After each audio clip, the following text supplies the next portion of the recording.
yang pada hari ini berkenan hadir. Yang kami hormati Bapak Ibu Waka SMA Negeri 1 Rengel, yang terhormat Bapak Ibu calon guru penggerak angkatan 5 Kabupaten Tuban di SMA Negeri 1 Rengel, yang kami hormati Bapak Ibu guru SMA Negeri 1 Rengel, hadirin sekalian yang berbahagia. Tiada kata lain yang perlu kita haturkan pada hari ini kecuali rasa syukur kita kepada Allah Subhanahu wa Ta'ala.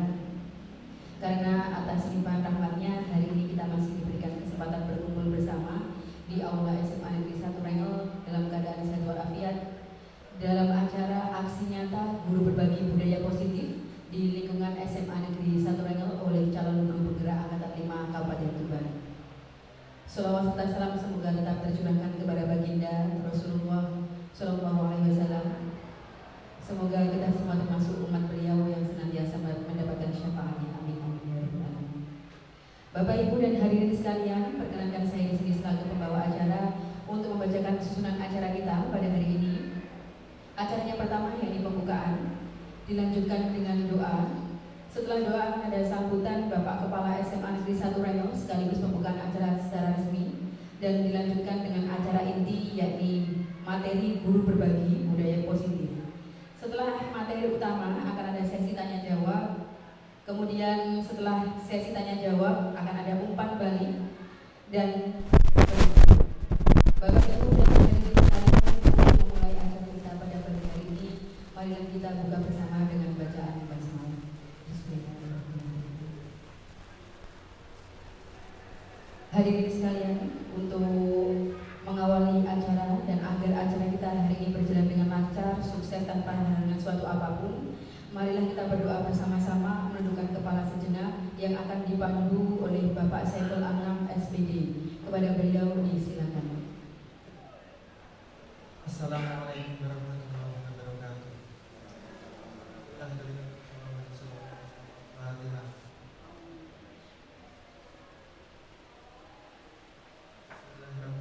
Allahumma sholli ala sayyidina Muhammad walhamdulillahirabbil alamin. Hamdan syakirin, hamdan na'imin, hamdan wafi na'amahu wa yukafi mazidin. Ya Rabbana lakal hamdu kama yanbaghi li jalali wajhika. Allahumma sholli ala sayyidina Muhammad wa barik ala sayyidina Muhammad. Allahumma inna nas'aluka salamatan fid din wa afiyatan fil jasad wa ziyadatan fil ilmi wa barakatan fil rizqi wa tawbatan qabla al-maut wa maghfiratan ba'da al-maut. Allahumma hawwin 'alaina fi shada'il wa najatan min al-afat. Allahumma ighfir lana dhunubana wa li ghayrina. Rabbana atina fid dunya hasanah wa fil akhirati hasanah wa qina adzabannar. Subhana rabbika rabbil izzati amma yasifun wa salamun 'alal mursalin walhamdulillahi rabbil alamin. Bismillahirrahmanirrahim. Amin amin ya rabbal alamin. Disampaikan terima kasih kepada Bapak Saiful Anam SPD. Bapak Ibu dan hadirin sekalian, untuk selanjutnya akan ada sambutan Bapak Kepala SMA Negeri 1 Rengel sekaligus membuka acara resmi yang hari ini akan diwakili oleh Ibu Nurul Masilok selaku Waka Sarpras SMA Negeri 1 Rengel. Kepada Ibu Nurul disilakan. Terima kasih disampaikan kepada Pak Ikhlas selaku pembawa acara pada pertemuan kali ini. Bismillahirrahmanirrahim. Assalamualaikum warahmatullahi wabarakatuh.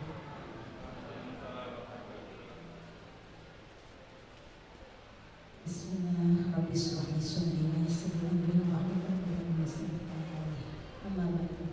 Yang berhormat Bapak Ibu Wakah SMA Negeri 1 Rengel, yang saya hormati Ibu dan Bapak calon guru penggerak angkatan 5 Kabupaten Tuban, dan tanpa Bapak Ibu guru peserta aksi nyata guru berbagi budaya positif di lingkungan SMA Negeri 1 Rengel. Pertama-tama marilah kita panjatkan puji syukur kehadirat Allah karena pada pagi setengah siang ini kita semua dapat berkumpul di aula untuk menghadiri undangan dari Bapak Ibu guru penggerak angkatan 5 Kabupaten Tuban, dan tak lupa sholawat serta salam tercurahkan kepada junjungan kita Nabi Muhammad SAW. Bapak Ibu yang saya hormati, pada pertemuan kali ini, pertemuan yang insya Allah memberi berkah, memberi manfaat kepada kita semua, karena pada pagi hari ini ada teman-teman dari guru-guru calon penggerak angkatan 5 Kabupaten Tuban yang ingin membagikan ilmunya, apa yang diperoleh untuk diimbaskan kepada kita semua agar bermanfaat di lingkungan SMA Negeri 1 Rengel. Sebelum saya buka acara ini, mohon maaf saya sampaikan kepada Bapak Ibu yang hadir di sini karena Bapak Kepala Sekolah kita tidak bisa hadir untuk membuka acara ini karena beliaunya mendapat undangan pertemuan MKKS di SMA Negeri 3 Tuban, sehingga beliaunya titip salam, kemudian juga menitipkan agar acara ini berjalan lancar dan bermanfaat bagi kita semua. Beliaunya memohon maaf. Itu yang harus saya sampaikan kepada Ibu maupun Bapak calon guru penggerak angkatan 5 Kabupaten Tuban. Kemudian Bapak Ibu yang saya hormati, acara ini adalah acara yang penuh manfaat.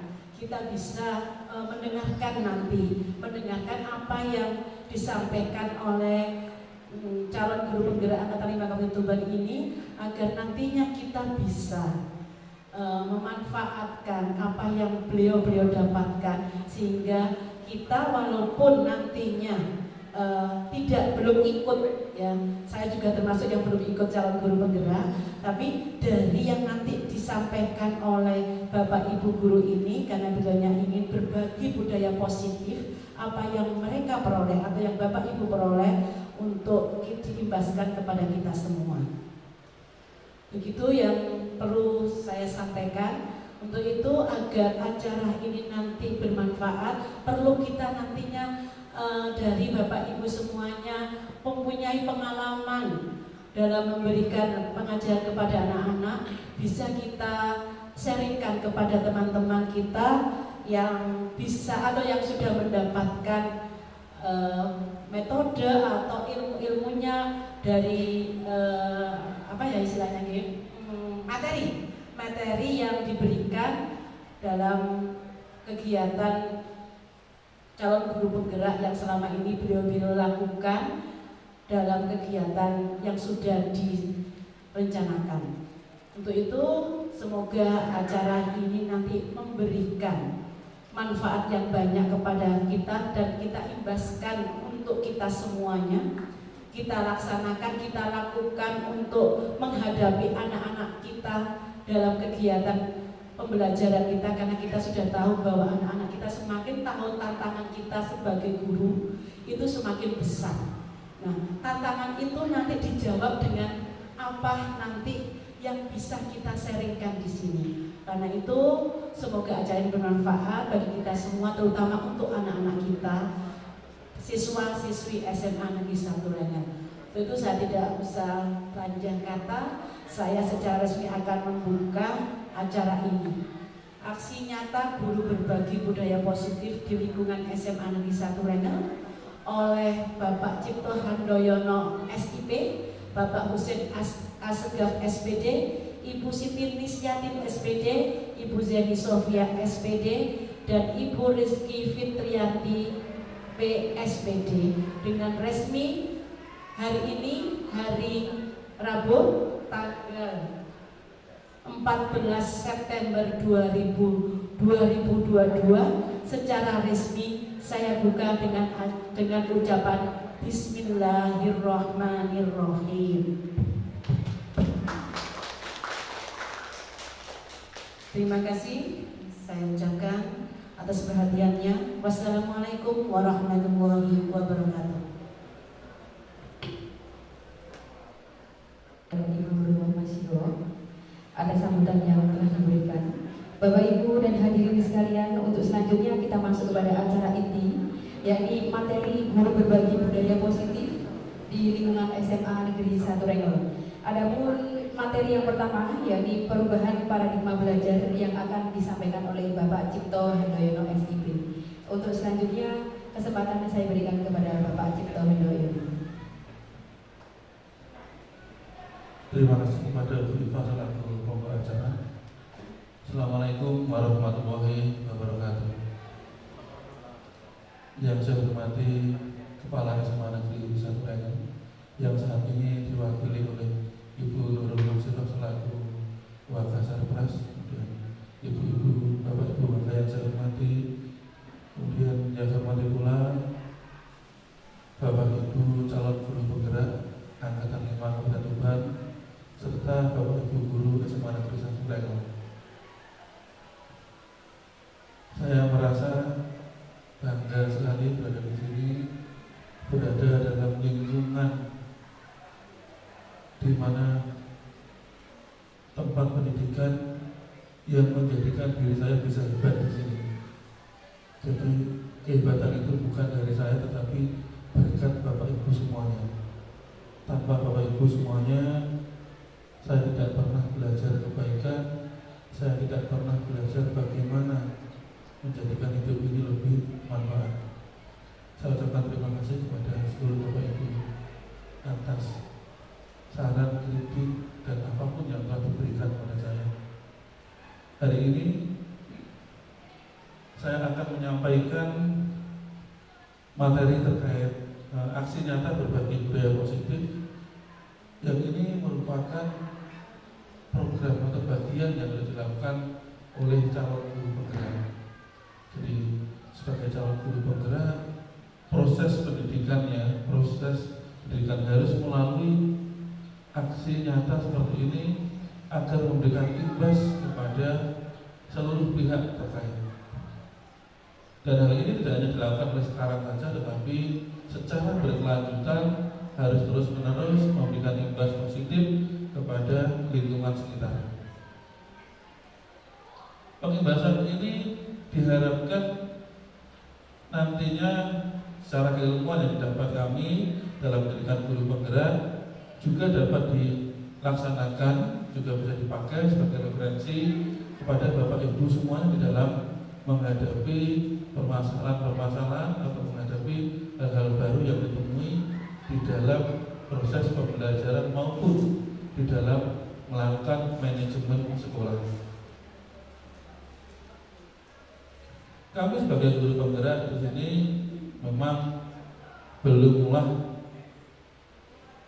sehebat seperti yang dibayangkan seringkali. Sudah guru penggerak, mohon maaf, kami masih calon guru penggerak. Jadi dalam proses sebagai calon ini ada kemungkinan belum tentu juga jadi, ada kemungkinan ada kegagalan itu. Tetapi saya yakin kami semuanya akan menjadi guru penggerak atas doa dan dukungan Bapak Ibu semuanya, termasuk Bapak Ibu semuanya menyempatkan waktu hari ini dalam mendukung kegiatan kami. Untuk materi nanti yang akan saya sampaikan terkait dengan perubahan paradigma belajar. Kenapa kita harus melakukan perubahan paradigma belajar? Ini saya berikan pengantar terlebih dahulu bahwa kita mulai dari kurikulum CBSA, kemudian menuju ke KBK, kemudian menuju ke KTSP, dan bahkan sekarang sudah menginjak pada kurikulum Merdeka. Dan ini ada perubahan-perubahan paradigma di dalamnya. Kalau di dalam CBSA, cara belajar siswa aktif, memang semuanya secara subjek, mulai dari CBSA sampai kurikulum Merdeka, subjeknya adalah peserta didik, subjeknya adalah siswa. Tetapi bagaimana perlakuan kita terhadap peserta didik itu menjadi pembeda di antara kurikulum tersebut. Kemudian kurikulum yang berbasis kompetensi ini juga kembali lagi siswa sebagai subjek. Siswa lah yang harus aktif belajar, guru sebagai fasilitator, guru memfasilitasi. Kemudian lanjut dalam KTSP juga demikian, kembali siswa sebagai objek dengan menyesuaikan tingkat satuan pendidikan masing-masing. Jadi dalam KTSP ini sudah mewadahi bagaimana kekhususan atau diferensiasi dari masing-masing tingkat satuan pendidikan. Jadi bisa jadi sekolah kita berbeda dengan sekolah lain, baik secara potensi geografis, potensi ekonomi, maupun potensi sumber daya manusia yang ada di dalam sekolah itu. Kalau dalam paradigma beberapa kurikulum yang sebelum kurikulum merdeka ini mempunyai kecenderungan bahwa ada pada pencapaian kompetensi. Nah, yang ini yang saat ini perlu ada perubahan dengan kurikulum merdeka. Jadi pada pencapaian kompetensi saat ini tidak hanya pada pencapaian kompetensi, tetapi bagaimana siswa atau peserta didik itu mampu menerapkan dalam kehidupan sehari-hari yang nanti itu dituangkan di dalam P5 atau penguatan profil Leceh Pelajar Pancasila. Jadi ini yang nantinya menjadi dasar di dalam kurikulum kita, di dalam paradigma pembelajaran kita. Di dalam hal itu nanti harus ada program bagaimana hal itu bisa dimanfaatkan, ya, bisa dimanfaatkan dalam kehidupan sehari-hari, tidak hanya sebagai penopang ekonomi, tetapi juga bisa sebagai hal lain. Ya, jadi di situ nanti sebagai profil Pancasila disebutkan bagaimana mengajarkan kita bergotong royong, bekerja sama, kemudian berinovasi kreatif, dan inilah nanti yang akan kita sampaikan di dalam materi ini. Nah, mohon maaf ini saya sedikit menyampaikan terkait dengan diri kami sebagai calon figura. Kami belum hebat, tetapi dalam proses kami menuju hebat itu kami juga harus menyebarkan kebaikan. Jadi kami memang belum baik. Ini masih proses bagi kami untuk menuju baik. Tetapi izinkan dalam perjalanan kami menuju baik itu kami juga memberikan kebaikan kepada semuanya. Jadi ini semoga nanti juga menginspirasi bahwa ini salah satu dari Jumat kalau Pak Irfan minggu lalu. Jadi ini seperti itu disampaikan data-data menurut kami bisa menjadi motivasi. Berikutnya paradigma pembelajaran yaitu pembelajaran yang menekankan pada kemampuan peserta didik dalam mencari tahu, merumuskan permasalahan, berpikir analitis dan kerjasama serta berkolaborasi dalam menyelesaikan masalah. Nah, disinilah letak bagaimana proses pembelajaran itu dilakukan. Ini memang dari Litbang tahun 2013 dan masih relevan untuk kurikulum merdeka, masih relevan. Jadi di situ diajarkan bagaimana berpikir analitis, bekerja sama dan berkolaborasi. Berikutnya hal penting terkait dengan paradigma pembelajaran. Pentingnya mengetahui kebutuhan belajar dan lingkungan yang memfasilitasi seluruh individu agar di sekolah agar dapat meningkatkan kompetensinya secara aman dan nyaman guna menciptakan pembelajaran dengan paradigma baru menuju merdeka belajar. Dalam Gajar Dewantara, setiap individu itu diciptakan berbeda. Disampaikan bahwa dalam dunia pendidikan semua individu diciptakan berbeda, semuanya limited edition. Nah, dari situ kita harus mengedepankan bagaimana kita memfasilitasi setiap individu belajar sesuai dengan potensinya masing-masing. Memang secara praktek kita akan kesulitan, tapi bisa kita kelompokkan tidak harus dalam bentuk per individu, tetapi bisa kita bagaimana kemampuan atau minat belajar siswa. Bagaimana kita menentukan potensi-potensi siswa itu? Kita bisa melakukan diagnostik tes sebelum dilakukan pembelajaran. Kapan itu bisa dilakukan?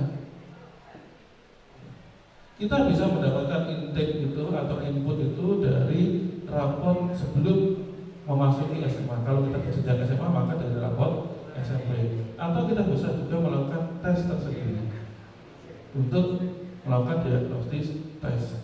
Nah, biasanya kalau dalam teori kita sering membedakan siswa itu dalam 3 ranah, yaitu kemampuan pokok yang dimiliki: auditori, visual, dan kinestetis. Dari ketiga yang berbeda itu memang harus kita fasilitasi. Ya. Mungkin kalau di SMA 3 hal itu tidak begitu berbeda, tidak kelihatan sekali. Jadi pasti tidak berbeda dengan ketika di SD, ya, pada usia-usia masih dini itu sangat kelihatan. Jadi ketika ada anak diterangkan tangannya menggerak-gerakkan ballpoint, nabur tek-tek gitu, yang dipukulkan ke meja. Ini juga harus kita sadari bahwa itu bagian dari ketika mereka nyaman seperti itu ketika mendengarkan guru melakukan ceramah.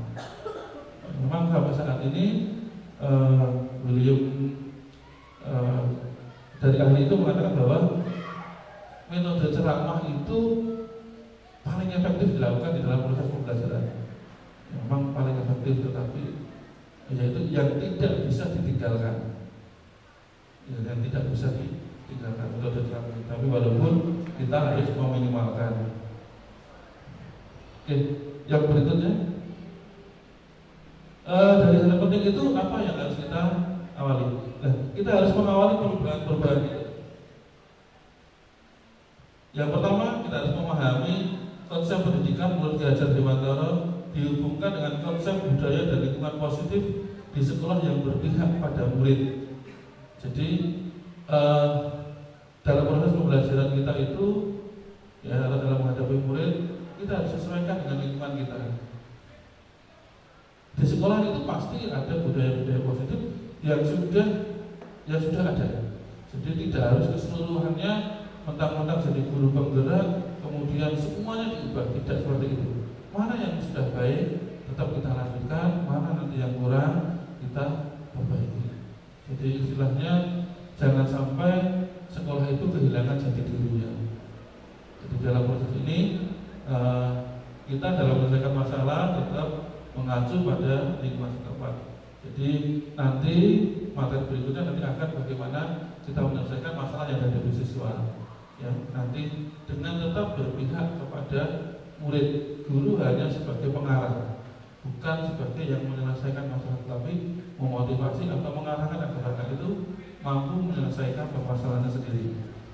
Yang kedua, melakukan evaluasi dan refleksi tentang praktik disiplin dalam pendidikan di Indonesia secara umum untuk mendapatkan pemahaman baru mengenai konsep disiplin positif untuk menciptakan murid dengan profil pelajar Pancasila.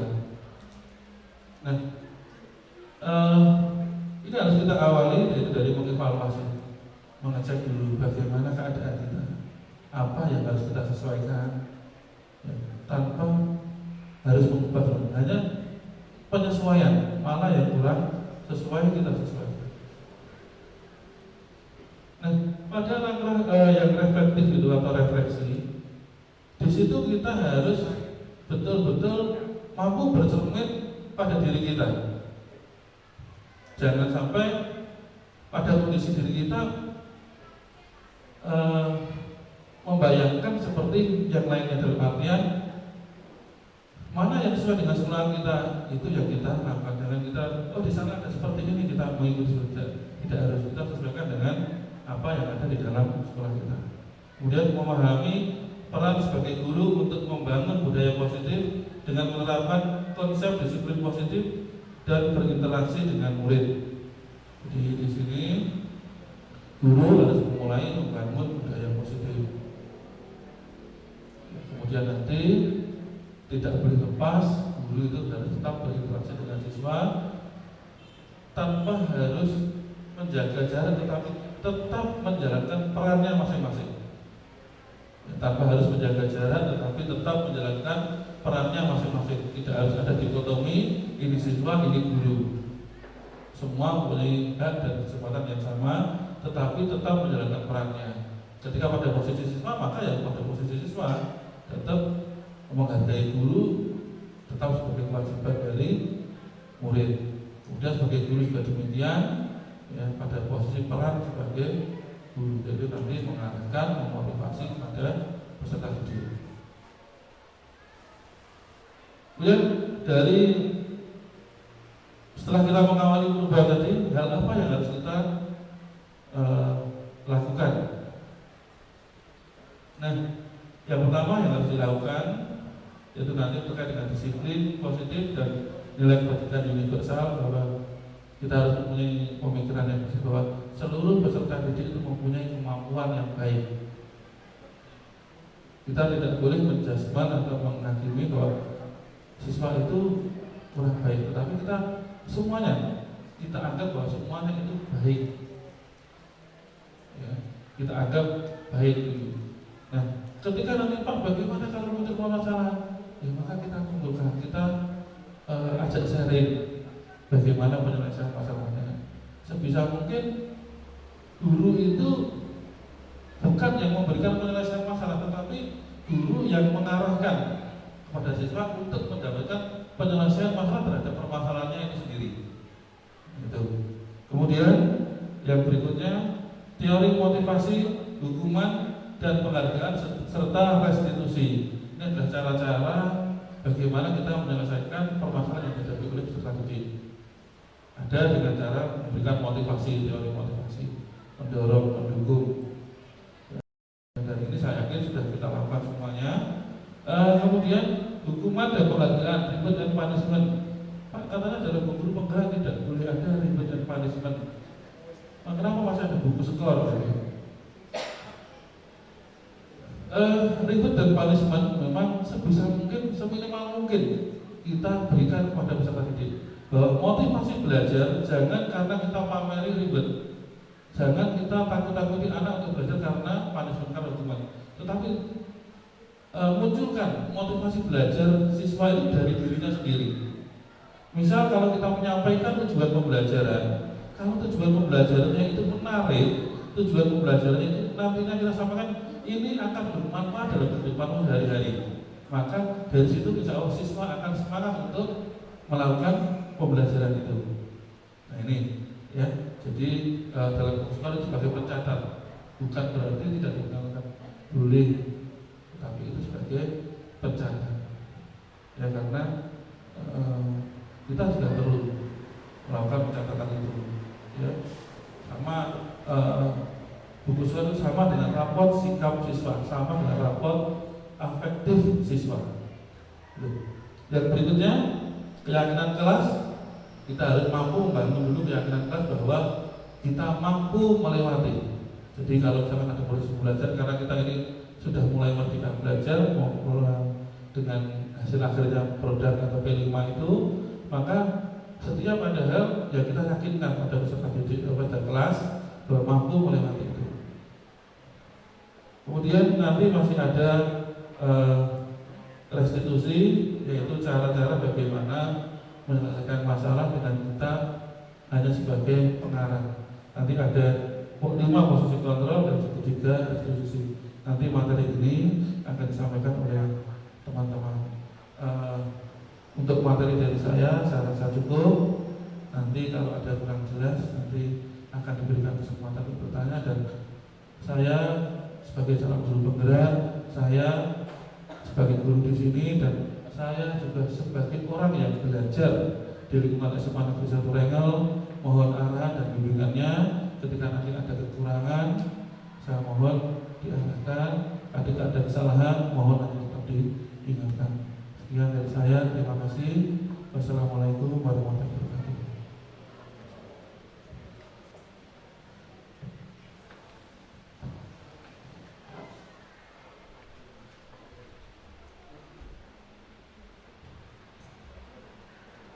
Terima kasih disampaikan kepada Bapak Cipto Handayana SIP.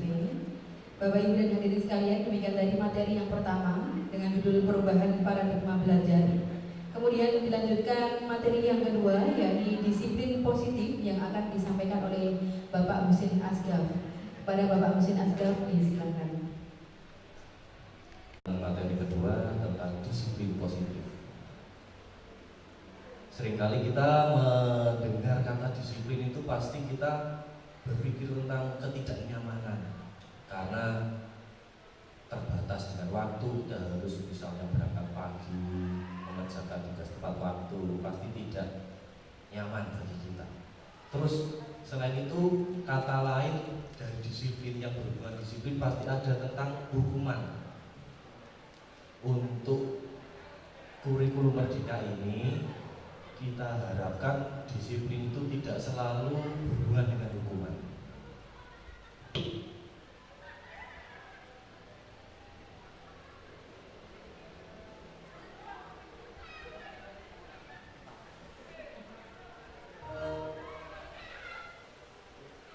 Dalam budaya kita, makna kata disiplin dimaknai sebagai sesuatu yang dilakukan seorang pada orang lain untuk mendapatkan kepatuhan. Kita cenderung menghubungkan kata disiplin dengan ketidaknyamanan seperti yang saya ungkapkan tadi.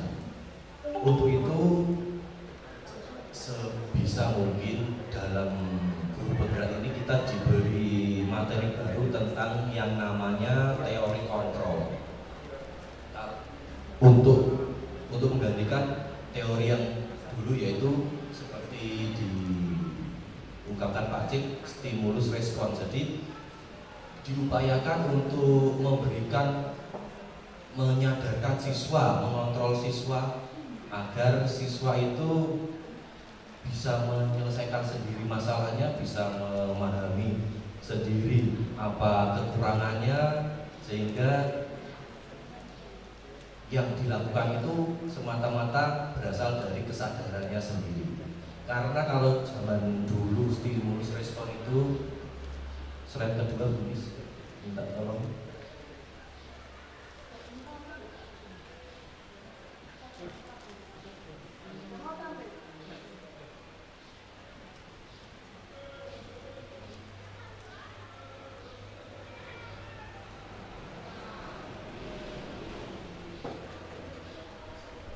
Bisa menyusahkan kita, contohnya seperti tadi. Stimulus respon dan teori kontrol. Nah, stimulus respon itu yang dulu kita anggap hal yang terbaru. Kita memberikan hadiah untuk memancing prestasi siswa. Kita sekarang menggunakan teori kontrol agar siswa itu melakukan sesuatu, mereka sendiri sadar bahwa yang mereka lakukan itu memang sesuai dengan keinginannya dan benar-benar dilakukan untuk mencapai kebahagiaan.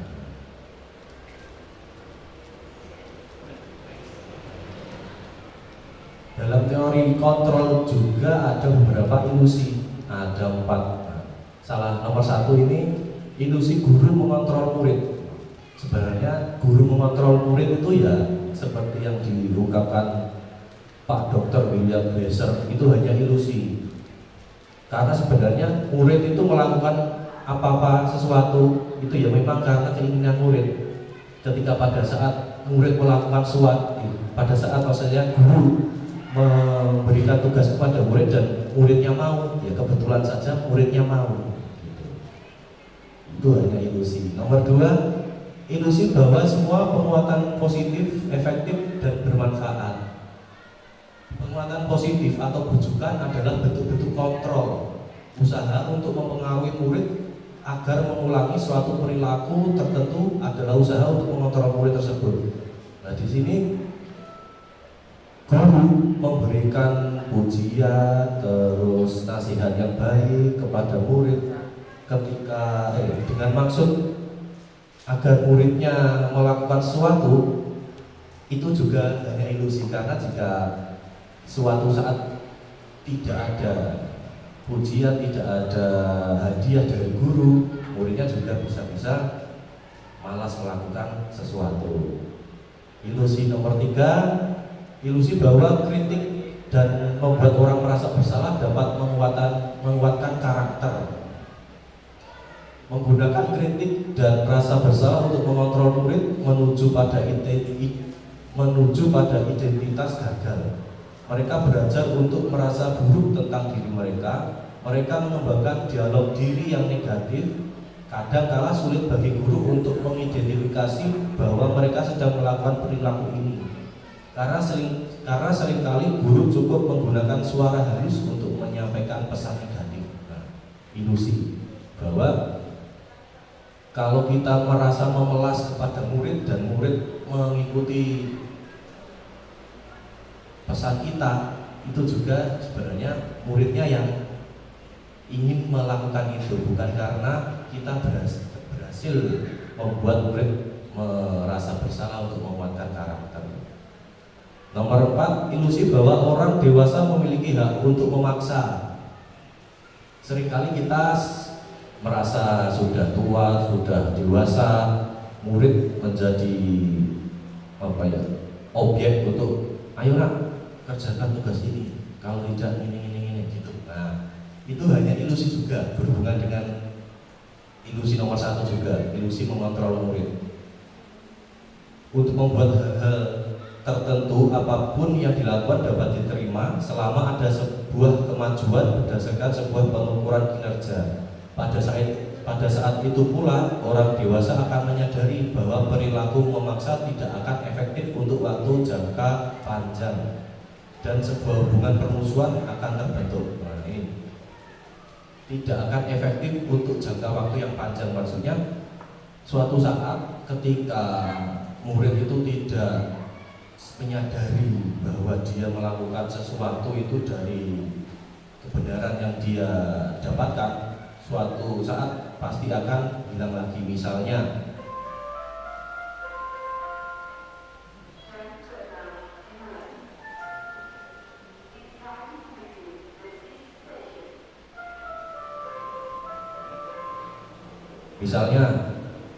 ketika ada murid telat berangkat sekolah, dia dihukum, langsung dihukum, dan pasti kemungkinan besar besoknya akan telat lagi karena dia tidak disadarkan atas kesalahannya dan bagaimana seharusnya murid itu memperbaiki kesalahannya. Next. Untuk materi motivasi perilaku manusia akan disampaikan oleh pemateri selanjutnya. Sekian dari saya akhiri. Assalamualaikum warahmatullahi wabarakatuh.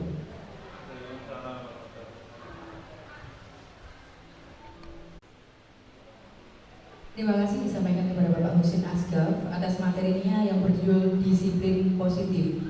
Untuk selanjutnya yakni materi motivasi perilaku manusia yang akan disampaikan oleh Ibu Rizky Fitriati Pradani, SPD. Kepada Ibu Rizky disilakan.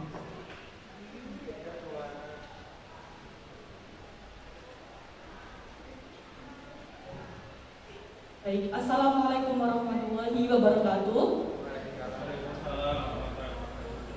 Izinkan kami dari calon guru penggerak, kami akan mempresentasikan materi selanjutnya, yaitu tentang motivasi perilaku manusia. Nah, di sini dalam hal ini manusia kan dalam berperilaku pasti memiliki motivasi untuk berbuat baik. Nah, ada 3 jenis motivasi, yaitu yang pertama untuk menghindari diri dari ketidaknyamanan atau untuk menghindari diri dari hukuman. Ya, jadi untuk hal ini perilaku manusia pasti ditujukan agar manusia ini sendiri, kita atau murid-murid itu untuk menghindari dari ketidaknyamanan atau menghindari dari hukuman yang ada. Selanjutnya untuk mendapatkan imbalan atau penghargaan dari orang lain. Nah, ini yang menjadi poin penting. Pastikan kita dalam berperilaku untuk mendapatkan imbalan dari orang lain itu hal yang kita inginkan. Selanjutnya yang ketiga ini adalah untuk menjadi orang yang mereka inginkan dan menghargai diri sendiri dengan nilai-nilai yang mereka percaya, gitu.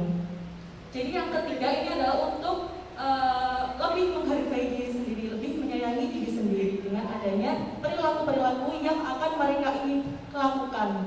Tentunya perilaku yang baik. Selanjutnya slide berikutnya. Nah, ada 3 perbedaan. Perbedaan hukuman, konsekuensi, dan restitusi. Yang pertama, ini adalah kalau yang hukuman dia bersifatnya satu arah. Dia bersifat satu arah. Hukuman ini diberikan baik berupa fisik maupun berupa non fisik.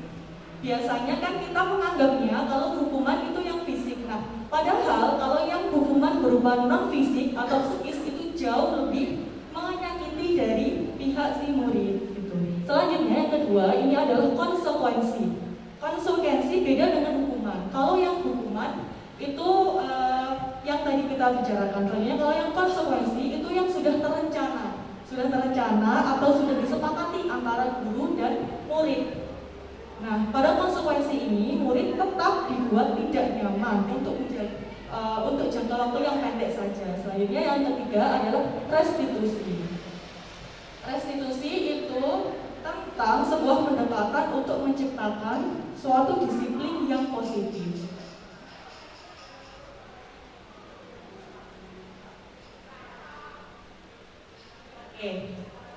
Dihukum oleh penghargaan. Ada 8 poin dalam hal ini.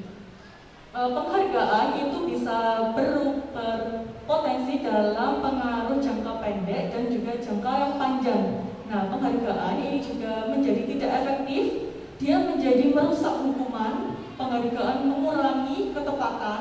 Penghargaan menurunkan kualitas.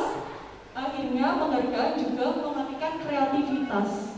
Penghargaan juga ini menghukum dan yang terakhir adalah motivasi dalam diri, itu bersifat intrinsik. Oke, terima kasih untuk waktunya. Selanjutnya materi selanjutnya akan disampaikan oleh Bu Zain. Assalamualaikum warahmatullahi wabarakatuh. Terima kasih disampaikan kepada Ibu Rizky Fitriani Pradani atas materi yang berjudul Motivasi Perilaku Manusia. Dan untuk materi selanjutnya akan disampaikan oleh Ibu Zeni Sofia Familawati yang berjudul Kebutuhan Dasar Manusia dan Keyakinan Kelas. Kepada Ibu Zeni Sofia Familawati, disilakan. Wabarakatuh. Terima kasih atas waktu yang diberikan. Di sini saya akan menjelaskan materi yang berkaitan dengan kebutuhan dasar manusia. Kebutuhan dasar manusia menurut teori Maslow. Jadi kebutuhan dasar manusia itu ada namanya kebutuhan untuk bertahan hidup, kebutuhan cinta dan kasih sayang, kebutuhan kebebasan, kebutuhan kesenangan, dan kebutuhan kekuasaan. Di sini mari kita kupas satu persatu. Baiklah Bapak Ibu, kenapa kok sebagai guru kita harus paham apa itu kebutuhan dasar manusia? Kenapa? Jadi di sini ketika kita paham kebutuhan murid kita, maka kita dapat melaksanakan proses pembelajaran yang nantinya akan berhasil sesuai dengan yang kita harapkan. Jadi di sini kebutuhan dasar manusia yang pertama yaitu kebutuhan bertahan hidup. Ketika kita ya sebagai seorang manusia, kebutuhan yang utama, kebutuhan pokok kita yaitu seperti makanan, minuman, itu adalah kebutuhan pokok. Ya. Nah, di sini kaitannya apa sama murid? Sebagai seorang guru kita harus paham bahwa murid ini kita harus tahu, oh ini kondisi anak sedang lapar, maka dia tidak fokus ketika kita memberikan materi pelajaran. Salah satunya apa? Contohnya gini, apa yang sudah diterapkan di sekolah kita, yaitu di SMA Rengel ini, sudah sangat tepat sekali, yaitu memberlakukan jam masuk jam 7 kurang 10 menit. Kenapa kok kurang 10 menit? Alasan sekolah yaitu memberi jeda waktu 10 menit untuk anak yang biasanya di rumah belum sarapan, maka mereka di sini sarapan dulu. Ada jeda waktu seperti itu. Nah, ketika jam 7 tepat dilaksanakan KBM, maka anak sudah fokus mengikuti pelajaran. Tidak ada yang mengerengek, Bu saya lapar, Pak saya lapar, izin keluar. Tidak ada yang seperti itu. Ya. Kebutuhan yang kedua yaitu cinta dan kasih sayang. Kenapa kok cinta dan kasih sayang ini penting? Jadi seorang individu itu membutuhkan cinta dan kasih sayang. Murid apalagi seorang anak, ya, anak itu sangat membutuhkan cinta dan kasih sayang, perhatian, tidak hanya dari keluarganya, ya, tapi juga bapak ibu guru kita semua. Karena bapak ibu guru adalah orang tua kedua anak ketika di sekolah, ya. Ketika anak di rumah kurang cinta dan kasih sayang, maka mereka meluapkan apa yang mereka rasa kurang itu terhadap tingkahnya di sekolah. Pernah saya menemui kasus gini. Ketika saya mengajar, saya menemui anak yang tingkahnya itu sudah di luar kewajaran. Contohnya gini, mereka melakukan tindakan menyimpang seperti menggoda temannya, pokoknya usil sendiri. Setelah saya lakukan pendekatan, saya amati, ternyata apa? Mereka di keluarganya ada masalah, kurang perhatian dari orang tuanya, sehingga mereka melampiaskan itu, mencari perhatian pada teman, pada bapak ibu guru yang mengajar. Nah, dari situlah maka kita sebagai guru ketika kita sudah paham apa itu kebutuhan dasar murid, yaitu cinta dan kasih sayang, maka murid akan terpenuhi kebutuhannya. Kemudian kebebasan. Kebebasan di sini meliputi kebebasan yaitu bagi seorang individu untuk memperoleh kebebasan. Kebebasan dalam artian yang positif. Contoh, ketika anak diberikan keleluasaan, kebebasan ketika kita mengajar, bapak ibu guru mengajar di kelas, kemudian anak itu diberikan keleluasaan mengemukakan pendapatnya, apa yang dia belum paham disampaikan. Nah, di situ kebutuhan dia akan kebebasannya akan terpenuhi, sehingga tidak, istilahnya kita memberikan materi pelajaran, murid memberikan timbal balik. Jadi nanti akan tercipta suasana kondisi belajar mengajar yang sesuai. Kemudian kesenangan. Kesenangan seorang murid, namanya anak, butuh bersenang-senang. Butuh bersenang-senang di sini apa? Belajar sambil bermain. Jadi kita harus paham kenapa kok ketika kita mengajar harus menciptakan inovasi-inovasi dalam pembelajaran yang mengasihkan. Biar apa? Biar murid tadi terpenuhi rasa kesenangannya ketika dia di kelas tidak jenuh dan lain sebagainya. Nah, tujuan kita seperti itu. Ya, jadi ketika kita mengajar di kelas, kita harus memenuhi kebutuhan kesenangan anak. Jadi diberikan kuis atau misalnya ketika anak jenuh, bosan ketika jam pelajaran, apalagi jam terakhir, kita lakukan ice breaking dan lain sebagainya. Di situ akan memberikan dampak yang sangat besar bagi anak didik kita semua. Kemudian yang terakhir yaitu kekuasaan.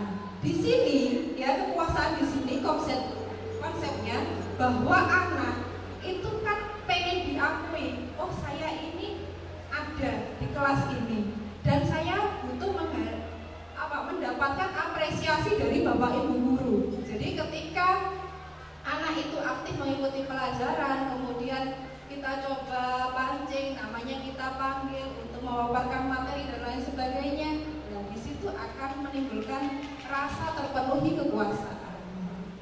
Itu tadi kebutuhan dasar manusia. Slide lanjut berikutnya. Keyakinan kelas. Yang dimaksud keyakinan kelas yaitu nilai-nilai kebijakan atau prinsip-prinsip universal yang disepakati bersama. Keyakinan dapat memotivasi peserta didik karena merupakan kesepakatan yang telah dibuat dan disepakati bersama-sama. Di sini saya sudah menerapkan keyakinan kelas yang saya lakukan di kelas-kelas yang sudah saya ambil. Jadi contoh di sini ada kegiatan saya melakukan keyakinan kelas. Slide videonya. Jadi ketika saya mengajar, ketika tahun ajaran baru terutama, saya memberlakukan yang namanya pembuatan keyakinan kelas. Ya, ini ada dokumentasinya. Sudah saya dokumentasikan kegiatan saya. Jadi di sini saya melakukan pembuatan keyakinan kelas. Tujuannya untuk apa? Dilakukan keyakinan kelas biar proses belajar mengajar kita selama 1 tahun ke depan, tidak hanya 1 semester keyakinan kelas ini, jadi berlaku selama saya mengajar 1 tahun. Jadi keyakinan kelas yang sudah saya buat ini, ya, kita buat bersama-sama, bukan hanya saya, bukan hanya guru, tapi bersama murid. Jadi yang merumuskan keyakinan kelas di sini yang paling utama adalah murid atau siswa.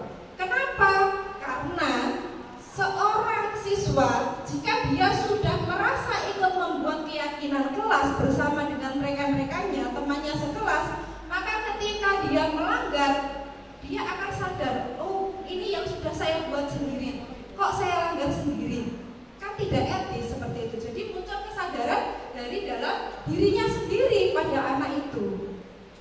Kemudian di dalam keyakinan kelas, ketika kita membuat keyakinan kelas, yang pertama kali kita lakukan yaitu kita tanyakan dulu, ya, impian kelas yang seperti apa nak, yang pengen kalian wujudkan di kelas ini. Contoh misal di kelas saya 12 IPS 3 misalnya. Saya tanyakan ke anak-anak ketika tahun ajaran baru. Anak-anak, ya, kalian pengen impian kelas yang seperti apa, yang kalian impikan itu bagaimana? Mari kita buat bersama-sama, mari kita wujudkan itu semuanya. Jadi di sini anak-anak saya minta menuliskan, semua anak di kelas itu ada 35 anak, semuanya menuliskan keyakinan kelas mereka apa, impiannya apa yang mereka impikan. Misalnya gini, ada yang menulis, saya ingin suasana kelas yang menyenangkan, kelas yang bersih dari jam pagi sampai pulang, kemudian kelas yang aktif, saling menghargai dan lain sebagainya. Ditulis semua, satu persatu anak maju untuk menempel impian kelas yang mereka sudah buat tadi. Kemudian dari impian kelas yang sudah dibuat tadi bersama-sama, kita buat sebuah kesepakatan. Di sini guru memandu dengan pertanyaan-pertanyaan pemantik, mengarahkan. Jadi bukan guru yang mendoktrin. Kalau dulu kita sebelum mengenal apa itu namanya keyakinan kelas, kita kan membuat dulu istilahnya ketika zaman saya sekolah, itu guru saya mengajak membuat kontrak belajar. Kontrak belajar kalau saya lihat, saya rasakan saya dulu sebagai murid, saya itu merasa kok ini sepihak ya, lebih banyak dominan gurunya seperti itu. Nah di sini sekarang kita sudah paham, oh ternyata kontrak belajar itu kurang pas, sehingga diperbarui dengan yang namanya keyakinan kelas. Nah di sini kita sebagai guru ketika di kelas mengarahkan, membimbing, ya, mengajak murid kita, ya, karena menurut filosofi Ki Hajar Dewantara bahwa guru itu tugas utamanya yaitu menuntun anak didik kita sesuai kodrat yang dimilikinya, yaitu kodrat alam dan juga kodrat zaman. Biar apa? Biar mereka selamat untuk mencapai kebahagiaan yang mereka impikan dan terwujudnya mimpi-mimpi mereka. Jadi di sini kita melakukan keyakinan kelas, memberlakukan itu semua untuk melatih anak-anak kita semua, murid kita semua, kita latih, kita ajak, nantinya biar apa? Biar mereka ketika sudah terbiasa melakukan dengan seperti itu, disiplin, maka mereka dalam kehidupannya nanti setelah dia lulus sekolah itu akan terbawa terus sampai mereka sudah dewasa, sampai punya anak. Nah penerapannya di situ. Maka kita lakukan sebuah penerapan pembiasaan yang baik di kelas seperti itu. Jadi guru itu bukan hanya transfer ilmu pengetahuan saja, tidak. Tugas utama kita adalah membimbing, mengarahkan, menata, biar anak itu punya akhlak yang baik. Itu yang paling utama, paling penting bagi guru. Ketika anak sudah akhlaknya baik, ya, itu bisa diarahkan. Ya, kalau masalah pinter enggak, itu nomor sekian, ya, itu bisa dipelajari sendiri.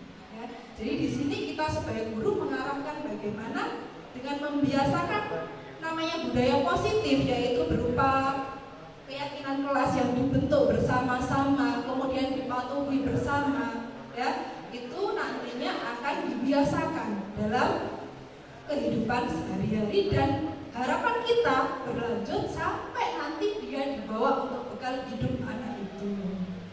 Baik, demikian apa yang saya sampaikan, kurang lebihnya saya mohon maaf. Apabila ada pertanyaan atau kritik dan lain sebagainya, nanti ada sesi tanya jawab di langsung.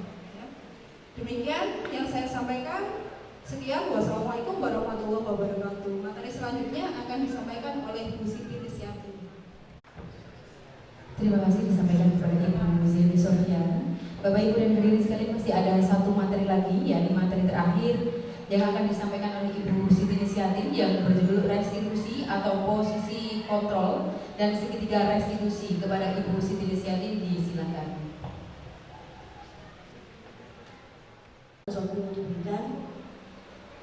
Sebenarnya apa sih yang ingin disampaikan oleh Bu Miss itu? Ya, dari sebelumnya saya minta maaf, saya agak flu jadi suaranya agak aneh. Jadi dari tadi yang disampaikan oleh mulai dari Pak Cep tentang paradigma perubahan, paradigma belajar, disiplin positif, motivasi perilaku manusia, kemudian kebutuhan dasar, keyakinan kelas. Nah, terakhir ini adalah puncaknya. Apa sih? Restitusi dari semua yang kita lakukan tadi itu sebenarnya itu untuk memenuhi kebutuhan dasar manusia. Anak yang melakukan pelanggaran, anak yang melakukan atau anak yang bermasalah, itu sebenarnya kita harus tahu penyebabnya.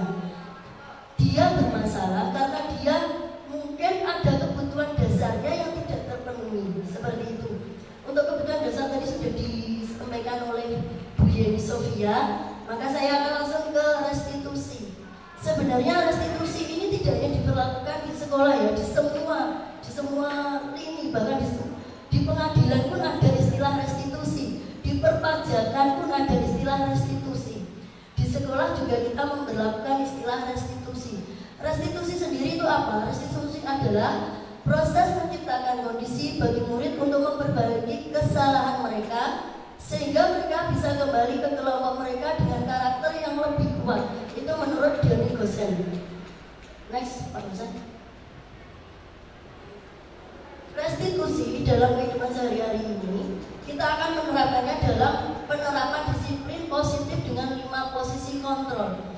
Menurut Diony Goosen, penerapan disiplin positif dengan 5 posisi kontrol adalah setidaknya ada 5 posisi yang sering dipakai oleh guru, orang tua atau pihak yang punya otoritas lebih terhadap murid, anak atau orang yang berinteraksi dengannya. Jadi kalau saya lihat di sini, sebenarnya yang melakukan restitusi itu tidak hanya guru. Ya tadi sudah dikatakan bisa hakim, bisa di perpajakan, bisa di kepolisian, banyak sekali. Bahkan mungkin Bapak Kepala Sekolah juga boleh merestitusi. Jadi tidak hanya guru saja yang melakukan restitusi. Lanjut, dosen.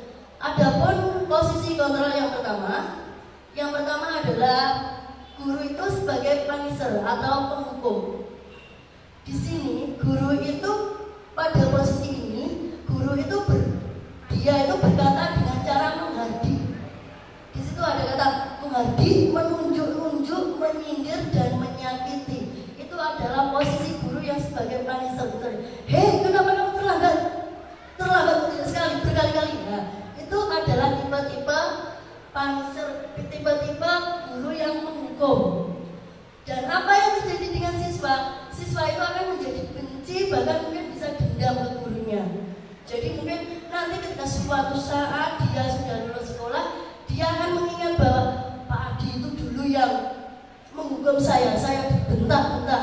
Mungkin seperti itu. Ada juga mungkin ya seperti ini.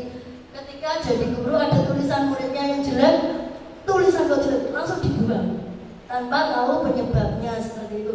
Dan itu ternyata bisa menjadikan dendam dari anak tersebut. Dan anak yang seperti ini di posisi punisher ini biasanya anak itu akan cenderung menjadi pembohong, karena dia akan berbohong untuk mencari keselamatan dia sendiri. Dia akan berbohong. Kenapa kamu tadi terlambat? Saya ini Pak, saya itu Pak. Nah, seperti itu. Jadi untuk tipe punisher itu seperti itu. Kemudian yang kedua yaitu tipe guilder atau pembuat orang lain merasa bersalah. Pada posisi ini guru itu intonasinya lebih halus lagi. Guru banyak berceramah dan mengeluarkan kata-kata yang mengaduk-aduk perasaan sehingga murid menjadi merasa bersalah. Contohnya seperti ini. Ya Allah Tanto, kamu tuh kok terlambat lagi Tanto. Sudah ibu bilang berkali-kali Naya, jangan terlambat. Coba, sudah coba dihitung berapa kali. Tanto lagi. Nah, kamu kemarin sudah janji. Akhirnya gurunya ceramah bukannya sekali. Tanto akan merasa, dia tidak merasa dikasihani, tapi dia justru merasa saya ini berarti jelas sekali ya di mata guru itu. Sampai guru itu berbicara seperti itu dengan nada seperti itu kepada saya. Seperti itu ya. Jadi murid itu akan merasa lebih rendah diri. Dia akan merasa lebih rendah diri Siswa juga akan menganggap dirinya jelek dan bukan anak yang baik, seperti itu. Lanjutnya,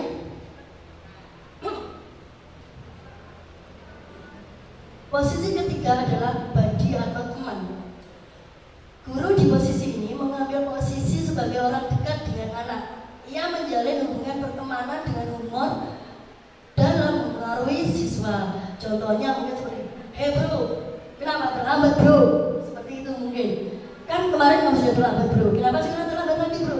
Akhirnya muridnya, biasa pak. Akhirnya anak itu merasa bahwa guru itu seperti temannya. Dan ini menyebabkan ketergantungan dari siswa.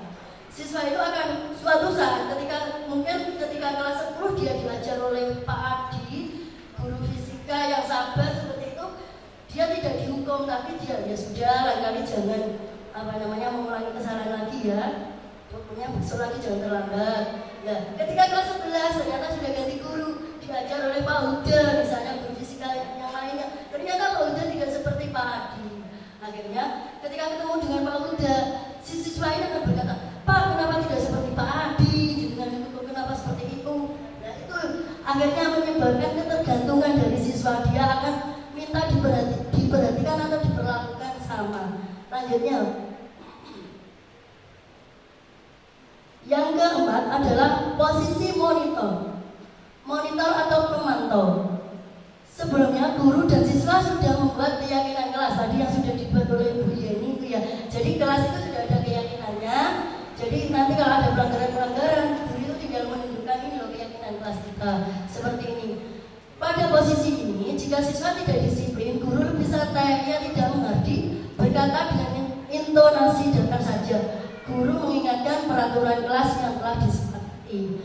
Jadi guru tinggal menghitung, mengukur dan memberikan konsekuensi akibat saja pada posisi monitor. Jadi guru hanya sekedar mengingatkan, kemarin kamu janjinya tidak terlambat, sekarang kamu terlambat, coba keyakinan kelas kita dilihat itu apa. Kalau keyakinan kelas kita tidak boleh terlambat masuk kelas, berapa itu skornya kalau kamu terlambat, seperti itu ya. Lanjutnya,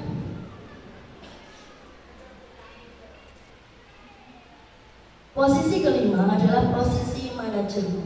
Pada posisi sebagai manajer, guru akan bertanya tentang apa yang mereka perbuat atau alasan mereka kenapa terlambat. Kemudian anak diharapkan juga akan menjawab dengan jujur. Apa yang kau yakini tentang kesepakatan kelas kita? Nah, itu mungkin untuk pertanyaan-pertanyaan pemantiknya nanti. Nah, di sini guru dan anak itu mencari solusi bersama. Bagaimana caranya untuk untuk mengatasi masalah-masalah yang dilakukan oleh anak-anak tersebut. Lanjutnya apa? Sekarang saya lanjutkan ke segitiga restitusi. Dalam segitiga restitusi ini ada 3 tahapan. Yang pertama yaitu tujuan dulu. Tujuan restitusi adalah melalui restitusi kita dapat membantu murid menjadi lebih memiliki tujuan, disiplin positif, serta memulihkan diri setelah berbuat salah. Penekanannya bukan bagaimana berperilaku untuk menyenangkan orang lain atau menghindari ketidaknyamanan, namun tujuannya adalah menjadi orang yang menghargai nilai-nilai kebajikan. Restitusi juga membantu murid untuk jujur pada diri sendiri dan mengevaluasi dampak dari kesalahannya. Itu ya tujuan dari dilakukan restitusi, supaya anak itu tidak mengada-ada ketika ditanyai, "Kenapa nak kamu kok terlambat?" Dia akan menjawab dengan jujur, "Saya terlambat itu Bu, gara-gara ban saya kempes." "Lah kok bisa kempes?" Nah, seperti itu. Itu kita menanyainya dengan posisi sebagai manajer. Lanjutnya Pak. Nah, ini untuk contoh segitiga restitusi yang mana di situ ada menstabilkan identitas, validasi tindakan yang salah, dan menanyakan keyakinan. Itu adalah contoh-contoh pertanyaan yang akan kita pakai pada segitiga restitusi. Lanjut. Terdapat 3 langkah tadi. Lanjut. Yang pertama adalah menstabilkan identitas.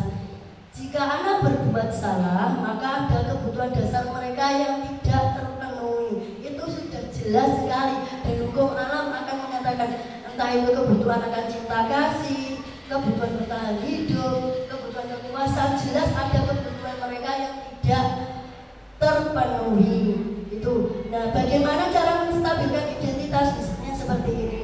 Ketika ada anak terlambat, ditanyakan, kenapa kok terlambat? Nah, mungkin bisa ditanyakan juga. Semua orang itu juga pernah melakukan kesalahan, tapi yang terpenting adalah bagaimana kita memperbaikinya atau tidak terlambat lagi. Lanjutnya, Pak Sen. Yang kedua, validasi tindakan yang salah. Pada konsep ini, kita harus memahami kebutuhan dasar terlebih dahulu ketika anak itu berbuat kesalahan. Baik itu kebutuhan, baik itu untuk tindakan manusia yang baik ataupun buruk, pasti memiliki maksud dan tujuan tersendiri. Mungkin anak itu ingin diperhatikan, mungkin anak itu ingin diakui, tadi katanya Bu Yeni seperti itu. Jadi anak itu untuk berbuat kesalahan itu pasti ada alasannya. Dan kita harus melakukan validasi tindakan. Misalnya, kenapa kau terlambat? Misalnya ini kita ambil contoh Tato lagi ya. Kenapa kau terlambat? Nah, Tato akan mengutarakan alasan-alasan. Dan menurut Tato, apakah itu benar terlambat seperti itu? Nah, kenapa alasannya Tato tadi kita gali sampai Tato mau menceritakan yang sebenarnya. Contoh lagi ketika kita menghadapi kemarin anak-anak yang melakukan kekerasan apa fisik itu ya, kita bisa melakukannya dengan restitusi. Lanjutnya Pak Sen. Yang ketiga adalah menanyakan keyakinan. Tadi ketika dijelaskan di Bu Yeni tadi, anak-anak itu memiliki mimpi, memiliki harapan, apa yang ingin mereka capai ketika dia sekolah di SMA Renang. Dia mempunyai keinginan apa yang ingin dia capai di kelas ini selama 1 tahun. Nah, dari keyakinan-keyakinan itu, dari mimpi-mimpi itu tadi akan terbentuk keyakinan kelas tersebut. Ini untuk catatan segitiga restitusi. Hal-hal yang perlu diperhatikan dalam restitusi adalah pertama, perilaku yang perlu dikaitkan dengan nilai-nilai atau keyakinan yang telah disepakati atau dituju. Yang kedua, kesediaan orang tersebut untuk melakukan kesalahan untuk memperbaiki masalahnya. Jadi percuma kita merestitusi kalau anak itu tidak ada niatan memperbaiki. Tapi sebagai guru tetap kita harus berulang-ulang ya, merestitusi itu tidak boleh hanya sekali saja. Terus kemudian ketiga, pemecahan masalah sebisa mungkin relevan atau memiliki hubungan dengan masalah yang ada. Contohnya seperti ini. Ketika ada anak terlambat, kita hukum, kita suruh lari, mengitari lapangan. Apa ada malah terlambat dia masuk ke kelas?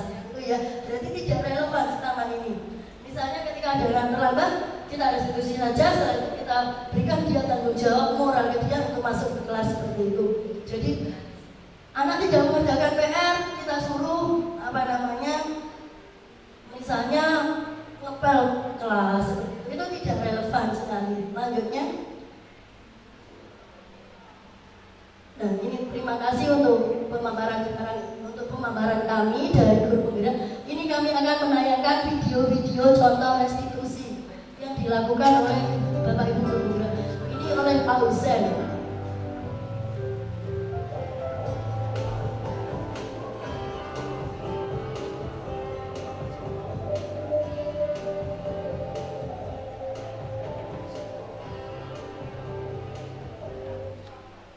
Coba sini sebentar. Coba sini bentar, duduk sebelah saya. Ya Pak. Mau pinjam buku ya? Bagus. Ya Pak, tadi dulu Pak, depan. Ini saya lihat kok seragammu ada yang aneh. Oh, masa Pak? Ini adalah fase menstabilkan identitas. Oh iya Pak, tadi ada kendala, celana saya sobek. Kok bisa sobek bagaimana ya? Tadi main bulat pelan teman-teman. Terus kok saya lihat ada yang aneh lagi. Saya bilang sudah Pak. Masa sudah? Oh iya Pak, dan saya masih kelas 11. Kamu kelas 12 kan? Iya Pak. Seharusnya gimana? Seharusnya kelas 12 berikan contoh pada kelas yang baik, memakai baju dengan rapi, memakai baju juga memakai atribut kelas dengan benar. Kamu tahu itu kok 12 itu mana ini? Mohon maaf Pak,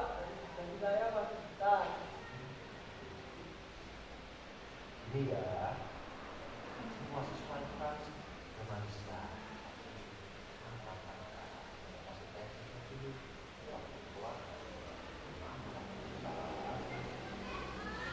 Terus bagaimana selanjutnya ini kan?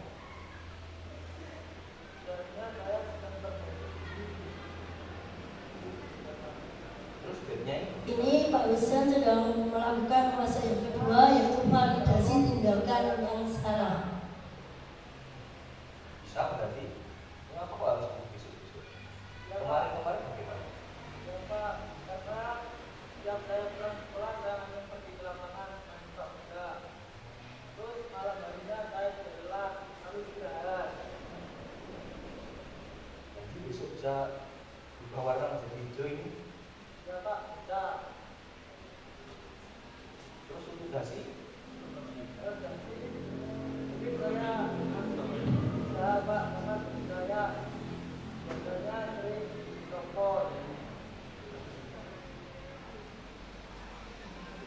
apa yang kamu bisa lakukan untuk mengubah penampilanmu ini? Ya Pak. Ini fase yang ketiga, yaitu menanyakan keyakinan kelas. Keyakinan sekolah bisa, keyakinan kelas bisa, karena ini kan berkaitan dengan apa namanya administrasi umum, jadi bisa keyakinan sekolah. Bisa dipegang ya janjinya ya. Ya Pak, dan pegang janjinya. Sudah, silakan lanjutkan tugasnya Pak Iman dan Buya. Mungkin bisa dilanjutkan dengan videonya Bu Rizky atau Bu Yeni.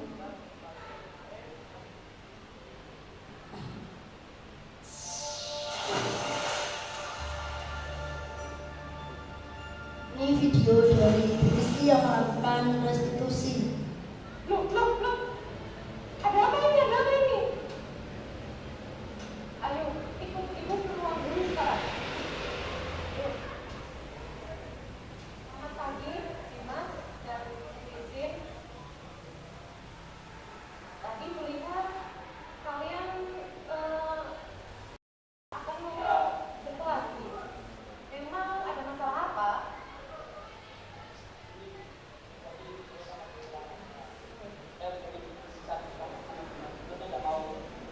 Oh, akhirnya tadi hampir terjadi perkelahian seperti itu ya.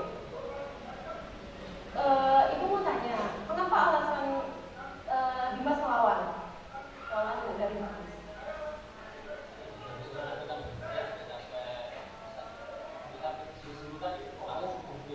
Iya.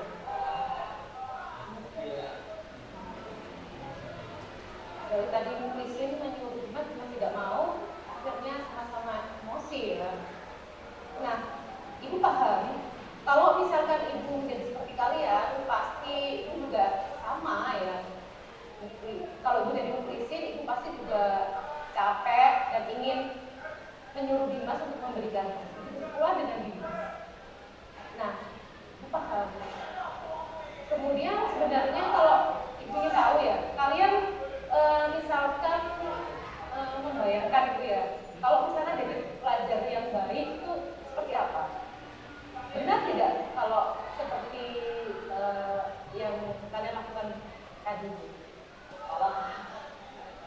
Menurut Dimas bagaimana?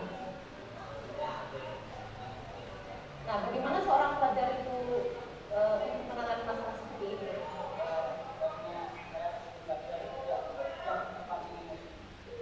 Kalau menurut Dimas bagaimana?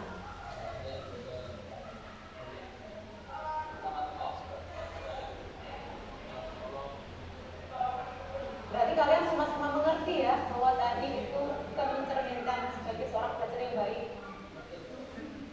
Nah, untuk kedepannya bagaimana agar kalian bisa memperbaiki diri kalian? Polisi bagaimana?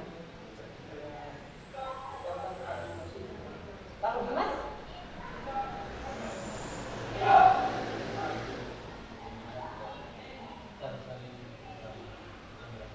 Iya, betul sekali. Terima kasih ya kalian bisa memperbaiki depannya. Kalian berjanji ya tidak mengulangi hal seperti ini lagi. Iya. Baik, terima kasih kalian bisa kembali ke kelas. Jadi ucapkan terima kasih banyak. Demikian itu adalah contoh-contoh video restitusi yang dilakukan oleh Bapak Ibu guru penggerak untuk untuk aksi nyata dan demonstrasi kontekstual kami. Untuk selanjutnya adalah tanya jawab. Karena MC-nya izin ke belakang, mungkin bisa langsung saya pandu ya untuk acara tanya jawab berikutnya. Monggo silakan Bapak Ibu. Acara berikutnya adalah sesi tanya jawab. Untuk acara tanya jawab ini akan langsung saya pandu. Monggo Bapak Ibu kalau ada yang mau ditanyakan tentang aksi nyata guru berbagi budaya positif yang ada di SMA Rengel ini, monggo silakan kalau ada yang bertanya. Monggo Pak Adi.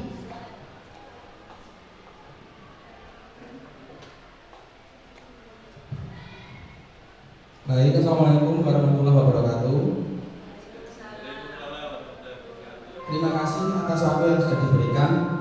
Baik, seperti yang sudah disampaikan oleh Bapak Ibu pemberi materi tadi, bahwasanya untuk menyelesaikan sebuah masalah atau pelanggaran bisa melalui jalan atau menerapkan restitusi. Nah, apakah restitusi tadi bisa diberlakukan pada masalah yang kategorinya itu cukup besar? Mungkin itu saja pertanyaan dari saya. Terima kasih. Wassalamualaikum warahmatullahi wabarakatuh.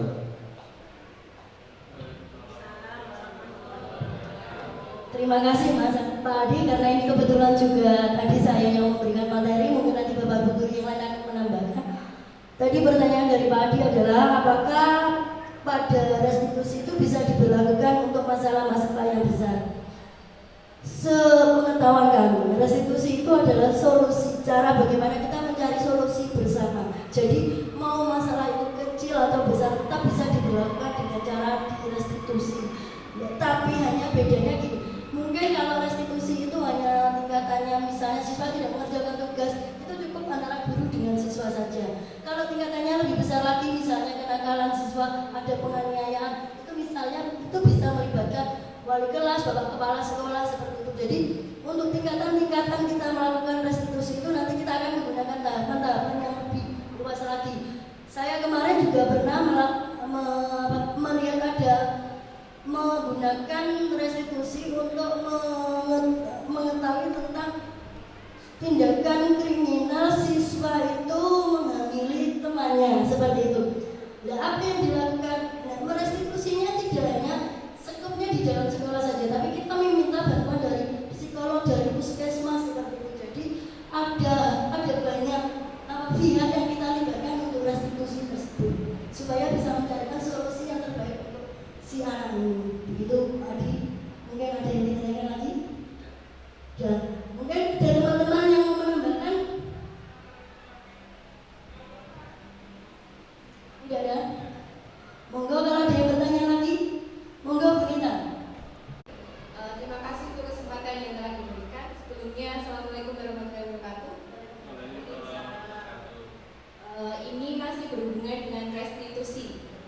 Ini saya ingin bertanya, tadi kan Pak Adi bertanya apakah restitusi itu bisa untuk menyelesaikan masalah yang besar. Nah, seandainya Bu, kita sudah melakukan restitusi, tapi restitusi itu ternyata terbukti tidak berhasil. Nah, langkah apa yang bisa kita lakukan untuk mengantisipasi itu? Untuk langkah selanjutnya tentang restitusi yang tidak berhasil. Mungkin itu. Terima kasih. Terima kasih Bu Mita atas pertanyaannya. Lagi-lagi tentang restitusi ya. Memang restitusi ini materi yang sangat menarik sekali. Tadi pertanyaan Bu Mita, bagaimana kalau kita itu sudah melakukan restitusi, ternyata masih belum berhasil. Memang untuk membuat suatu perubahan, merubah suatu paradigma itu memang sangat sulit. Dan kita harus pelan-pelan. Dan kemudian apakah benar kita sudah melakukan restitusi itu sesuai dengan tahapan-tahapannya, mulai dari tadi menstabilkan identitas, validasi tindakan, terus kemudian menanyakan keyakinan. Apakah ketika tahapan restitusi itu kita sudah laksanakan semua? Kalau ada satu saja yang belum terlaksana, biasanya memang kita akan mengatakan gagal. Tetapi kita sebagai guru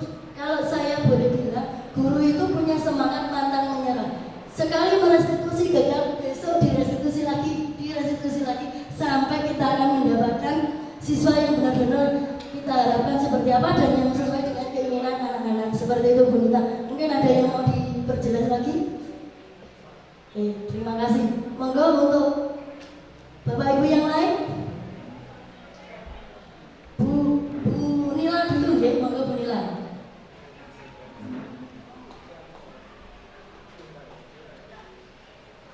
Terima kasih atas waktunya.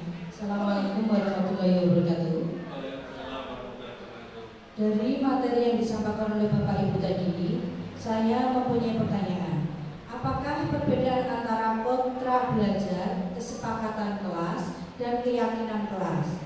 Padahal selama ini yang kita lakukan di kelas itu kesepakatan atau kontrak belajar. Terima kasih. Assalamualaikum warahmatullahi wabarakatuh. Terima kasih Bu Nila atas pertanyaannya. Mungkin Bapak Ibu guru ada yang Bapak Ibu CGP ada yang mau menjawab? Monggo Bu Yuni.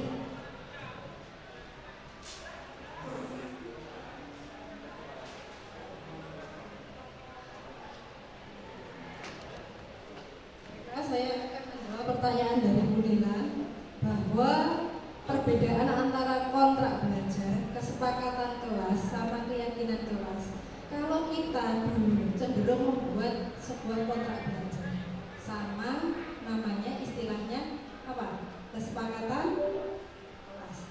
Kalau kita membuat itu, berarti yang dominan di sini adalah Bapak Ibu guru tanpa melibatkan siswa. Padahal di sini keyakinan kelas itu adalah dibuat oleh siswa sendiri. Sedangkan Bapak Ibu guru ini hanya mengarahkan agar muncul nanti mengerucutnya seperti apa. Disetujui keyakinan kelas yang bagaimana. Jadi kalau kontrak belajar itu dominan cenderung Bapak Ibu guru yang membuat. Nah ketika Bapak Ibu guru yang membuat, kita kan istilahnya mendominasi. Anak itu istilahnya digerakkan kita. Anak itu bukan robot yang bisa kita gerakkan harus ke sana ke sini, harus begini begitu. Bukan seperti itu. Jadi tujuannya kita membuat sebuah keyakinan kelas ketika kita melakukan proses pembelajaran KBM agar tujuan KBM kita terlaksana berhasil dengan baik, maka dibuatlah namanya keyakinan kelas pada awal tahun pelajaran baru. Di sini disepakati pengen kelas yang bagaimana toh nak, kalian itu pengen yang seperti apa, kita sepakati bersama. Dan dari situ muncul kesadaran dari dalam diri anak itu sendiri tanpa ada paksaan. Nah ketika mereka sudah sadar atas kemauan dirinya sendiri, saya pengen kelas yang tertib, kelas yang aktif, ya seperti itu misalnya anak-anak, maka dia akan mematuhi. Ketika proses pembelajaran Bapak Ibu guru mengajar, anak juga akan tertib karena mereka sudah sadar itu atas dasar dari dalam dirinya sendiri. Ada kemauan dari mereka, mereka sudah sepakat seperti itu. Jadi bukan didominasi oleh kita. Kita tidak boleh mendominasi, tidak boleh mengontrol. Jadi kita itu tugasnya adalah menuntun. Bapak Ibu guru itu tugas utamanya adalah menuntun, membimbing, mengarahkan. Baik, seperti itu atas jawaban saya. Kemudian Assalamualaikum warahmatullahi wabarakatuh.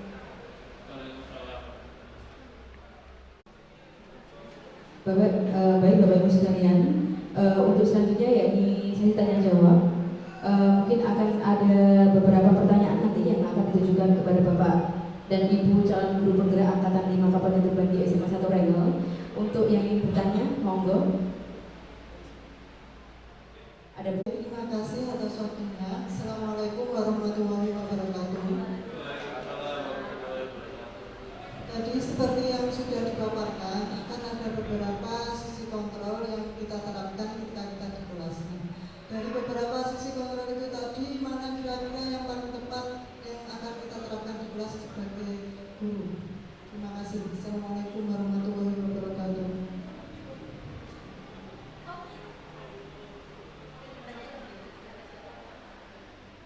Oleh Pak Husin.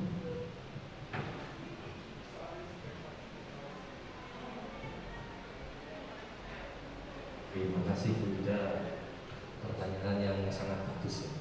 Posisi kontrol apa yang sebaiknya dilakukan dulu di kelas? Tadi ada 5 dan yang terakhir itu manajer. Jadi jabatan manajer Bu Ida. sebagai manajer kita bisa menuntun, membimbing, mengarahkan, memberikan pertanyaan pemantik agar siswa tersebut sadar dari dalam dirinya atas perilaku yang dilakukan. Terima kasih. Dari saya. Assalamualaikum.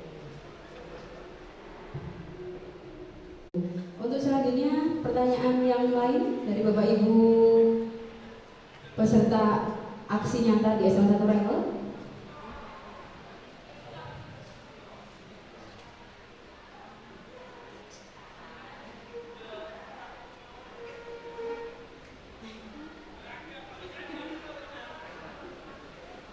Dari Pak Yakub sepertinya ini bertanya. Monggo Pak Yakub. Oh, udah jadi Bu. Pak Adi sudah bertanya Pak Adi. Oh, sudah. Bu Nurul sampun Bu Nurul. Sampun.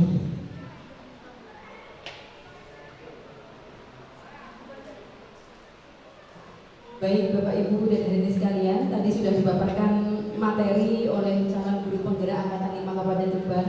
Ada Bu Riz, Bu Zeni, Bu Rizky, Pak Cipto dan Pak Husin. Sudah ada sesi tanya jawab juga, mulai dari materi perubahan paradigma belajar sampai restitusi atau fungsi kontrol dan segitiga restitusi. Jadi mungkin dari sini kita bisa tahu bagaimana sih cara membuat siswa tertarik di kelas, kemudian cara membuat keyakinan belajar dan lain sebagainya. Dan untuk selanjutnya akan ada umpan balik yang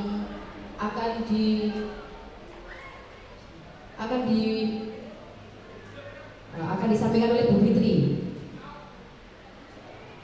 Monggo Bu Fitri. Terima kasih. Setelah mengikuti kegiatan ini, saya menjadi tahu bahwa apa yang selama ini Bapak Ibu guru lakukan masih kurang tepat karena cenderung sebagai penghukum, bukan sebagai pemberi solusi selama ini, terus dan menimbulkan dendam kepada siswa.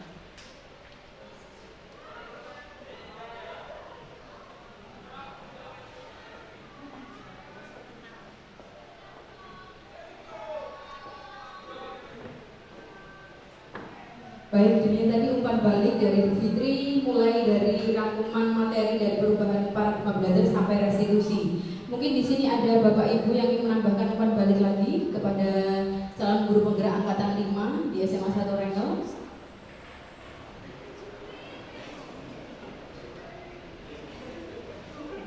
Pak Yakub, monggo Pak Yakub. Ya, terima kasih. Jadi untuk kesimpulannya, saya bisa menyimpulkan bahwa untuk memberikan hadiah, siswa akan melakukan sesuatu perbuatan membuat siswa ketergantungan. Artinya hadiah diberikan kepada siswa ketika siswa berinteraksi itu menimbulkan siswa ketergantungan. Terima kasih.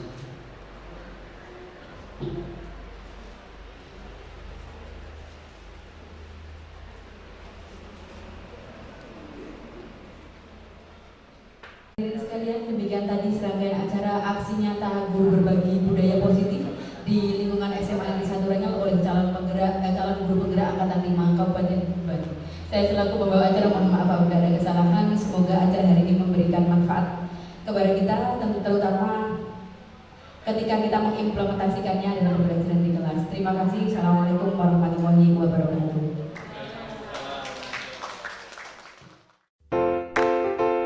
Audio Jungle.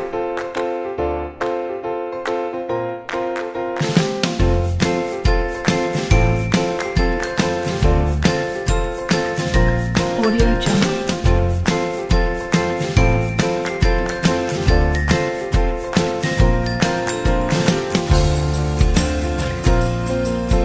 Audio Jungle.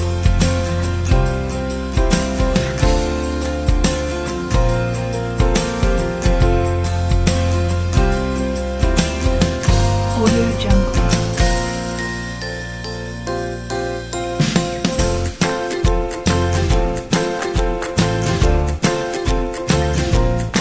Audio Jungle.